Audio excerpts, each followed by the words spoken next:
Our next speaker is author of a book called African Ingenuity without the I, an investor's guide to a vital tech ecosystem. She is also the co-founder of Lofty Inc. Capital Management. She is Marsha Wulff, and she's here to present our keynote speech. Please put your hands together for Marsha.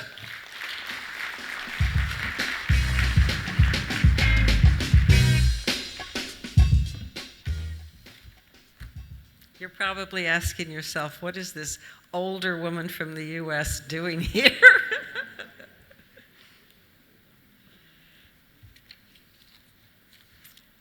Our job as investors is to predict the future.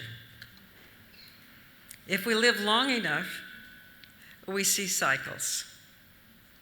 Living on the West Coast in the 1980s, I watched Asia's diaspora come to the U.S.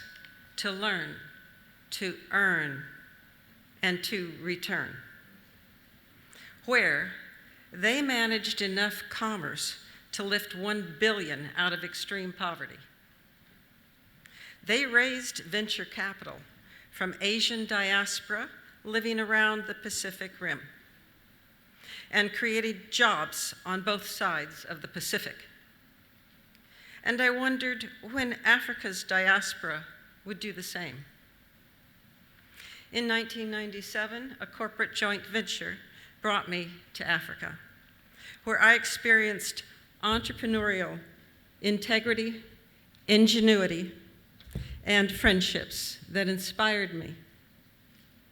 I saw Africans devoting their lives to building a better future, creating jobs, innovating solutions, and empowering economic development.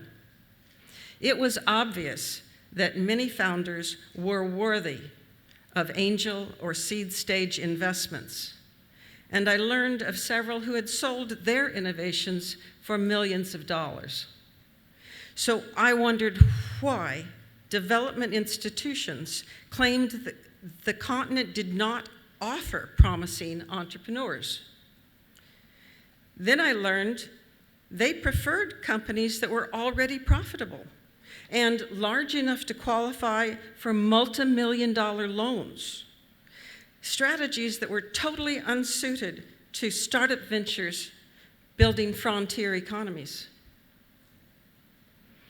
That's when I realized the difference between investors with an entrepreneurial mindset and institutional mindsets.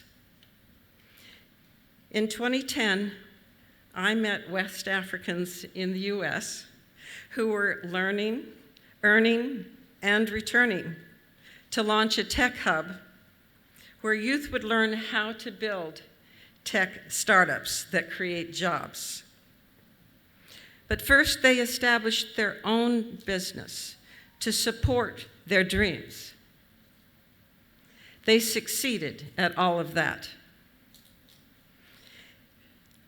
Then, they launched mentor networks, angel groups, and invested their own retirement savings. They collaborated with other teams, launching tech hubs in Ghana, angel groups in other countries that became an unstoppable alliance. Together, they established formal, member-based associations that spanned the continent, including AfriLabs, Angel Fair Africa, and ABAN. In 2016, I saw Silicon Valley giants investing in African tech startups that my African friends and other African angels had nurtured. So I asked them to partner with me in launching a venture capital arm so I could invest with them. Although our seed stage focus was on African-led ventures, was unconventional at the time in Africa, it was eminently logical, and it worked. Our first fund returned top-tier profits and met impact goals. We reinvested our profits back into about 60 more seed stage ventures in the next fund, completing another virtuous cycle leading to self-sufficiency. Almost all of Lofty Inc. investors were African-born.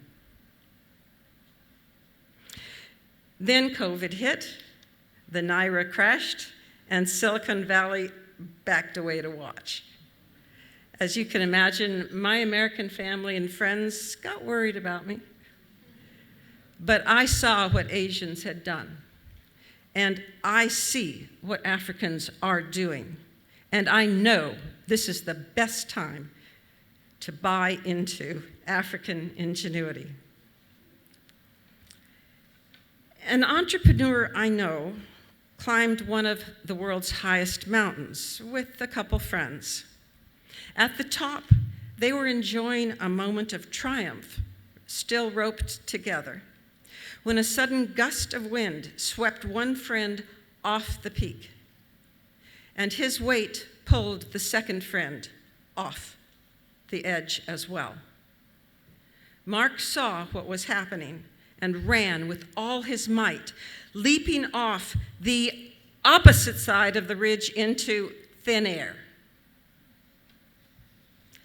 By decisively activating his body's momentum, he created enough counterweight to save all three of them from certain death. How did he know he could do that? Mark's aerial acuity was honed as a teenager, as a trapeze artist in the circus. That unique risk management skill also prepared him to succeed as an entrepreneur. This story illustrates two core mindsets for investing in emerging markets. One, risk is in the eye of the beholder. Funders who embrace out-of-the-box founders like Mark gain an edge over inherent risks like wind. However, funders who obsess about risks build barriers into the selection process that rejects unconventional decision makers, bootstrapping seed stage ventures. 2, different is not wrong. Diverse perspectives are a team's superpower, proactively detecting risks and choosing innovative solutions. But when funders fear any deviation from the status quo, they build controls into their agreements that rob their investees of the freedom to pivot out of danger, and they rob themselves of potential successes, like jumping off the opposite side of the mountain to save the day. Mindsets predetermine whether investors will help or hinder startups that could change the world. When a seed stage team is prepared to innovate the future, it is more likely to succeed if it is backed by entrepreneurial investors who do everything they can to help, than if backed by institutional investors who adhere to the status quo. For example, America's university endowment funds grew stagnant until one young manager cared enough to look at risk differently. In 1985, Yale University maintained a conventional inflation hedge split between US-listed securities. David saw Yale's portfolio paying premiums for liquidity it did not need, while wasting its long-term advantage for higher returns from illiquid assets. He also saw how efficient public market pricing offered less upside potential than inefficient alternative assets like Africa's venture capital markets. When David moved from Wall Street, he took an 80% pay cut and reinvested Yale's endowments into exotic alternatives. That was a lot like jumping off a mountain into thin air.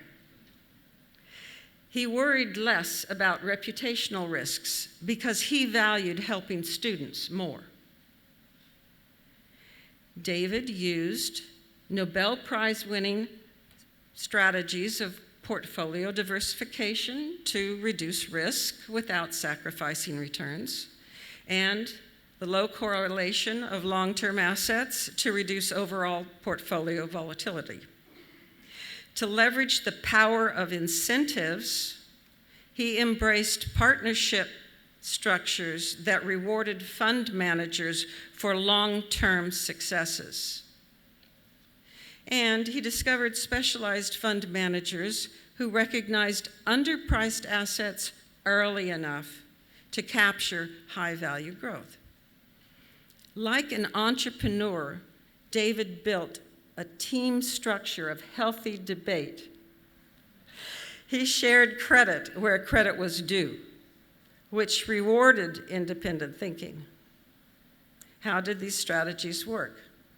While annually spending over 5% of its value to support university operations, in 36 years, Yale's endowment grew from $1 billion to $40 billion, far outpacing publicly listed indexes.